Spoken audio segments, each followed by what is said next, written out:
آپ نے دینی علوم کے میدان میں پوری دنیا میں ایک نام بنایا ہے. تم نے پوری دنیا کی ٹاپ 10 مدارس میں 3 مدارس پاکستان کے ہیں. پاکستان کے جب آپ عصری علوم پڑھائیں گے مجھے یہ یقین ہے کہ یہی مدارس دنیا میں عصری علوم میں بھی ٹاپ 10 میں آئیں گے.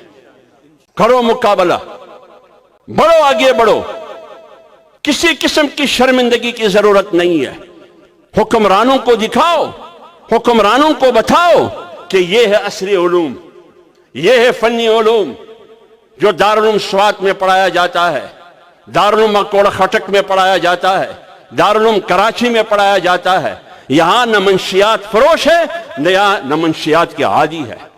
باولپور یونیورسٹی میں آج سے 2 سال پہلے، آج بھی آپ گوگل پر جا کے دیکھیں، باولپور یونیورسٹی میں چند سالوں میں 5000 لڑکیوں کے ساتھ جنسی تشدد ہوئی.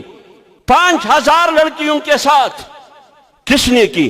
اپنے اساتذہ نے کی. کس نے کی؟ اپنے وارڈن نے کی. کس نے کی؟ جو سیکورٹی پر مامور تھے، چوکیدار نے جنسی تشدد کی. کسی نے دلالی کی، کسی نے جنسی تشدد کی.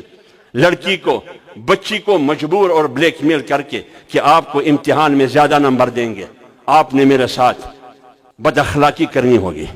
شرم نہیں آتا ہے تم کو؟ اتنے بے شرم بے حیا آدمی ہو. اپنے بچی کے ساتھ جنسی تشدد. اور قوم نے بچی آپ کو تعلیم کے لیے، پڑھنے کے لیے امانتاً دی ہے، اور تم ان کے ساتھ جنسی تشدد کرتے ہو. تم اس کو منشیات کا عادی بنانا چاہتے ہو. تم اس کو اخلاقی طور پر کرپٹ بنانا چاہتے ہو. یہ ہے آپ کی تعلیم. پوری دنیا میں 500 یونیورسٹی میں آپ کا ایک یونیورسٹی نہیں ہے. آپ کا پورا سسٹم کرپٹ ہے. اس لیے دینی علوم کے ساتھ ساتھ عصری علوم کا ہونا انتہائی ضروری ہے.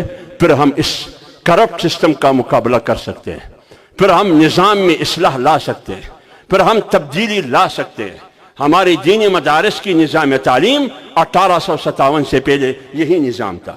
اللہ تعالی ہمیں اور آپ سب کو دین کی خدمت کرنے کی توفیق عطا فرمائے.